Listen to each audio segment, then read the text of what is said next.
Okay, I've decided to do a new series this year, or a new style for an old series. How many guitars do I have this year?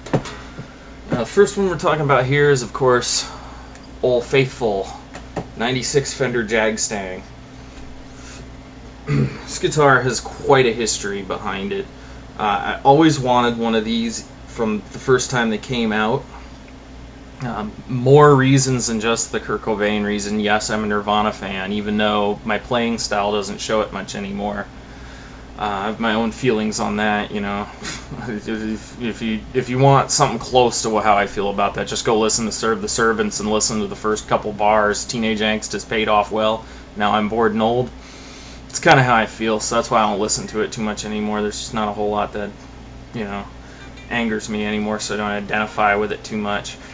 This guitar right here was quite a fluke, actually, because when the Jag-Stang came out, I wanted one, and I liked almost everything about it, you know, from Kurt's drawings. And then when I saw the actual model, I saw they changed the pickups into the type with the exposed pole pieces on them, and I didn't like that. I like the look of the old Mustang pickups, like on my 66 over here, which have, you know, the plain covers on them. And because of that, before somebody gives me a third degree about putting EMGs in this thing just for the looks, when I went ahead and, at the time, nobody made plastic plain top pickup covers. They didn't even make them for Strats. The only way you would get those is with EMG pickups, like this has. So, I went ahead and drew up a guitar that looked not too much different from this one on one of my notebooks, Sonic Blue and everything. I was like, I'm going to save up $699, put EMGs in there, because I like the look of them better, and I also liked the sound, because at the time I was playing a 94 Fender Prodigy in the music store, and somebody had put an EMG 81 and 2 SAs in it, and I really, really liked how it sounded, so I was thinking, you know, if I put that together with a Jag-Stang, I'd have a true win right there. I went ahead and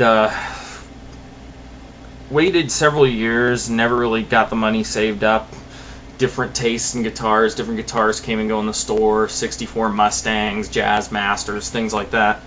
And then I go over to the Auburn Guitar Shop one morning, like I used to do. I used to go down to the store every weekend, and, you know, and I got there a little bit early, and I was looking in the window to see if there's anything I want to try out when they finally opened, and I saw this much of the headstock peering over the edge of the display counter, and this white Telecaster sitting on there. And all I could see was about like half the headstock and the edge of a sticker that said AIN, and I was thinking to myself, is that really a Jag-Stang? You know, because to me, you know, offsets didn't turn up very much down there. You'd see them maybe like once or twice a year at most, and usually they were Jazz Masters at that time. And it wasn't, you know. So I went to Hastings, hung out there for a while, came back. Come back to the store, and I walk in, and this is what I see staring back at me, except with different knobs. And I'm thinking, wow, somebody had the same idea I did. And I thought that was a little strange, because I used to hang around jagstang.com back then, and around their forums, and the guys on there were always trashing EMGs, you know, oh, those butt rock pickups, A lot of guitar players, you know, who are in alt-rock, they hate EMGs because it reminds them of those poofy-haired 80s spandex-wearing guys. I don't know why.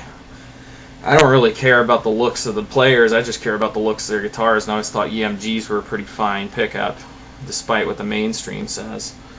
And when I went ahead and started, you know, when I went ahead and walked in and played this, at the time I was into Pantera and Metallica, and the first thing I went in and played was, you know, Ride the Lightning, you know.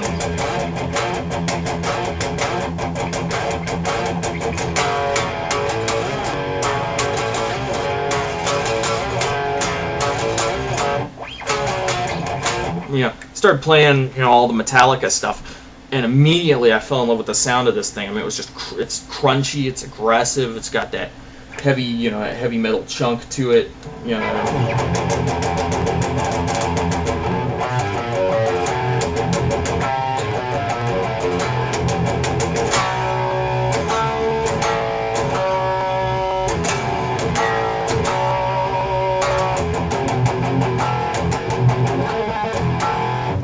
kind of chunky sound.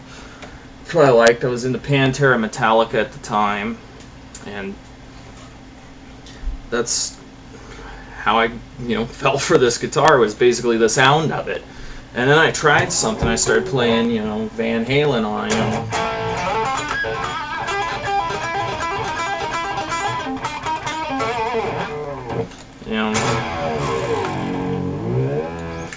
and I realized it was staying in tune no matter what I did. I was like,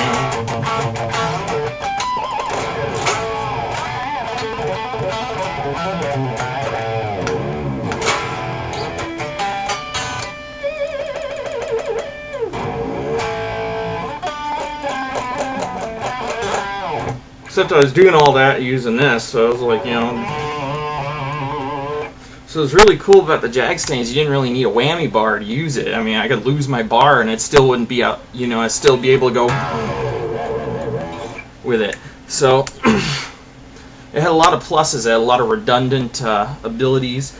And most of all was a Fender, and I kept hearing Fenders really rock solid. My first electric guitar is a Kramer, and we'll talk about that one later. And the Kramer was a piece of crap. I mean, I had all kinds of problems with it. Electronics would break, strings would break. I had to have the tuners filed a couple times. Floyd Rose was rusting out. I mean, I had all these problems with it. This was the ultimate solution. I mean, this guitar in 10 years has only gone out on me twice. That's a lot.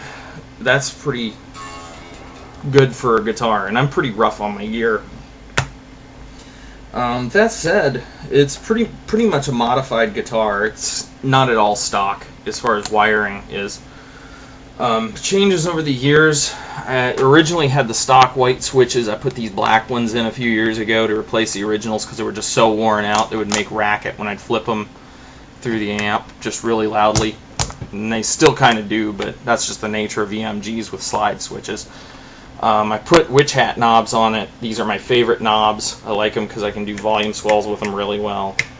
My finger kind of works with them well, and they can be used as a disc as well as a knob. This little screw here is because I use the whammy bar so much I wore the freaking hole out for the set screw that holds the trem bar in. So I had to put this screw here to hold it in place, and I keep having to put bigger ones, so eventually I'm going to have to replace that rear cigar tube or do a repair on it. And the only other thing that's worn out is the tuning machines, and these are not a permanent replacement. These are just the temporary right now, but temporary has been like 3 years for this thing. My next plan is to put some Tone Pros Klussens on here that look a lot like the original tuners, but they have a few things on them that I like a little better, like the, pardon me, I have a cold starting, but I have these, they have those little screw cap stands up there, and I like those because they tend to hold the tuner in place a lot better, and I figure with those paired with the Klussen attachment style will be a lot better.